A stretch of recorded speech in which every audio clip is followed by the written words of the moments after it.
Hi everyone, my name is Jay. Welcome to Invisible World. Thank you for subscribing to my channel. All the messages, all the comments and all the love. I genuinely appreciate all your interaction. And today I'm going to be sharing with you a how-to video. These videos are practical tips that will help you apply the themes and the topics that I talk about in all of my videos.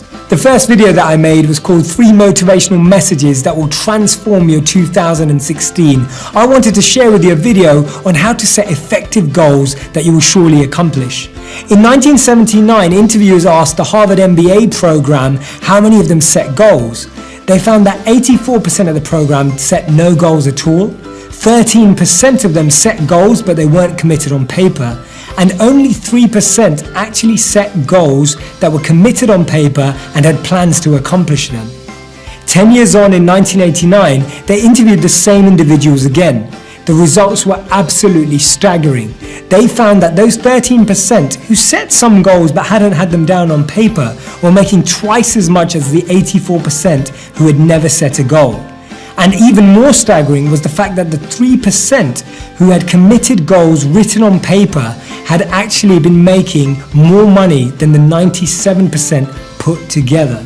Today's session is all about how you can make those goals. I'm going to share with you 3 questions that will help you reflect on the goals that maybe you've already set for the new year, or maybe goals that you're about to set. The first question you need to ask yourself is, are your goals too vague and are they not specific enough? The reason why I ask this is because maybe one of your goals is to get fit.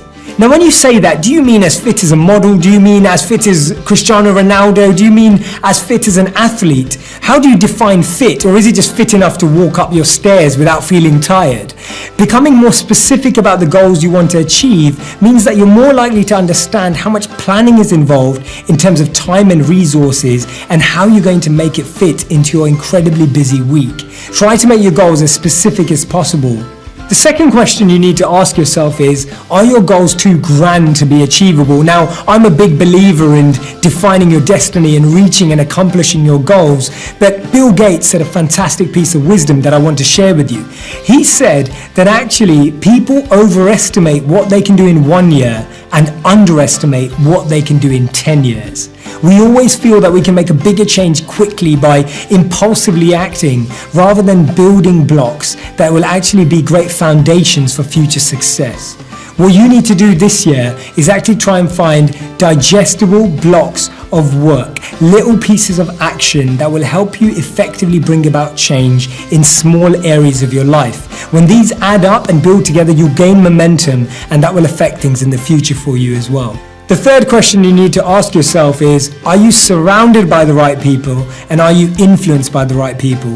If, for example, your goal is to give up chocolate, it won't help if you work at a chocolate factory, you live next to a chocolate manufacturer, your best friend loves chocolate and you're making chocolate cake on the weekends. It's just not going to be possible. You need to be spending time with people who have the same goal, but also people who've achieved that goal and made it into a habit. Are you aware of the little milestones that you need to reach to incentivize you daily? We need to feel inspired by our goals every day, and if you're feeling that your goal is too far away or a tangible outcome is in too far a distance, you need to make it closer. You need to be noticing and observing the small things, the small changes that you can be grateful for that you see every single day or every single week. Make sure you know your milestones, otherwise you're going to get lost. A goal without a plan is just a wish, and Tony Robbins said that setting goals is the first step in turning the invisible into the visible, and therefore you really need to write your goals down. Writing your goals down makes them a focus point. It makes sure that everything you're doing in life becomes aligned with those areas. We have to make sure that what you want and what you're thinking about, what you say and what you do are in line. That's how we create harmony in our lives. I really hope this has been relevant for your goal setting. I really look forward to seeing your goals and seeing you achieve them this year. I really want you to get involved in this conversation and this dialogue as we think out loud together about our minds in this world. So please join and subscribe today. Look forward to you joining me.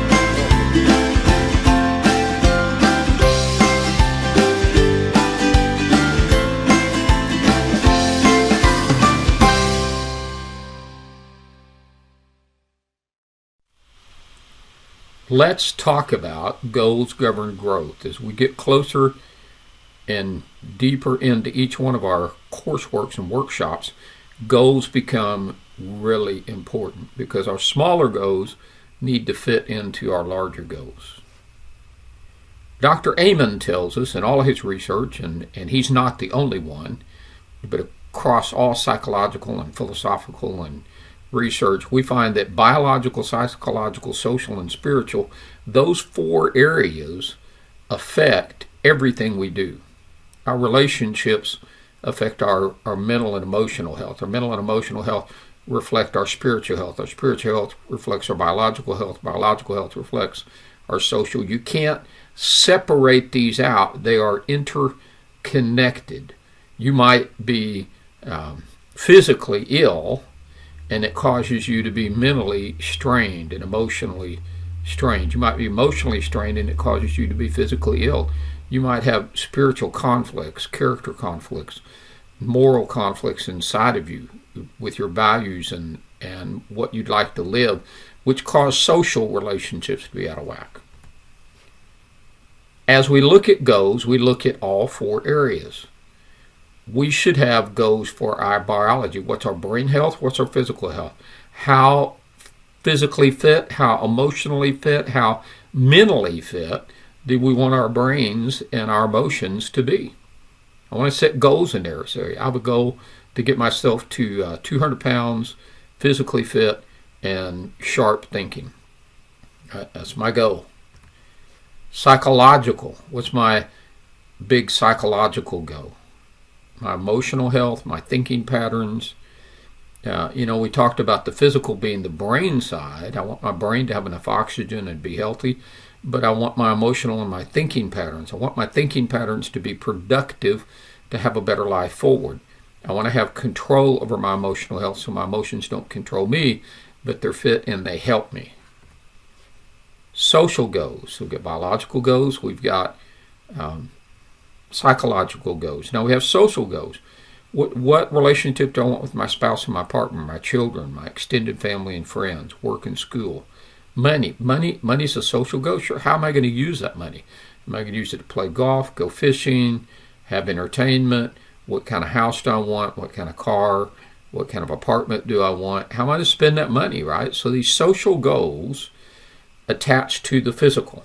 Each one of these, I have physical goals for my life, I have psychological goals, I have social goals, and these all connect to the things and how I manage what's around my life. And then spiritual goals. How do I define my spirituality, and what do I want it to be like? How do I want my character to be? Are there parts of my character I don't like? I'd like to develop. I'd like to develop a more trustable character around people that I work with, that I live with. What passions do I have? Am I passionate about helping people with alcohol addiction? Am I passionate about working with kids? Am I passionate about riding my motorcycle? You're going, is that spiritual? It can be. Some people take their motorcycles out and that's their spiritual space. So what's your passions? What's your community goals spiritually? And again, what's your money goals? How are you going to take out of what you have and give into a better life forward for other people in the community? So 4 areas. You don't have to break it all down into this, but just consider these things and have bigger goals in these. My biological goals, physical goals. How do I want those to be? How fit do I want to be? What are my eating habits? How do I want my brain to be fit? And then I get into psychological goals. What are mind and my emotions? How mentally fit do I want to be? Am I looking to educate myself to a certain degree? And how emotionally in control do I want to be? And then I look at my social goals, relationship to my children and family and spouse and partner and friends and community, and my spiritual goals, which kind of reflect my social goals and my relational goals. What is my definition of spirituality? And what kind of character do I want to live with in life? Do I want to be trustable? Do I want to be faithful? Do I want to be loyal? Do I want to be responsible? What's my character look like that I'm aspiring to?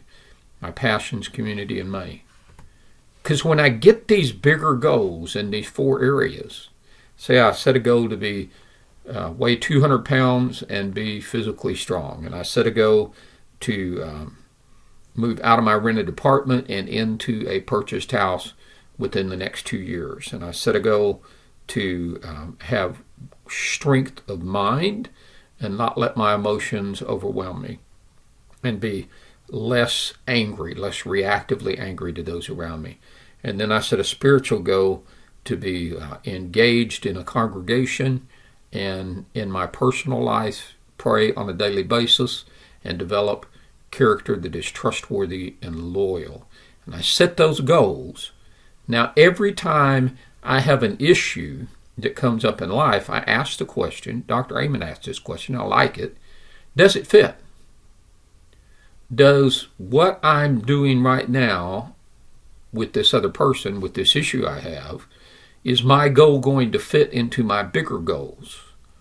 Maybe I just had an argument with my wife and my goal was to have a better, more open communication with my wife. Well, now that I've got that argument, what's my goal going to be? Is it going to be to win the argument?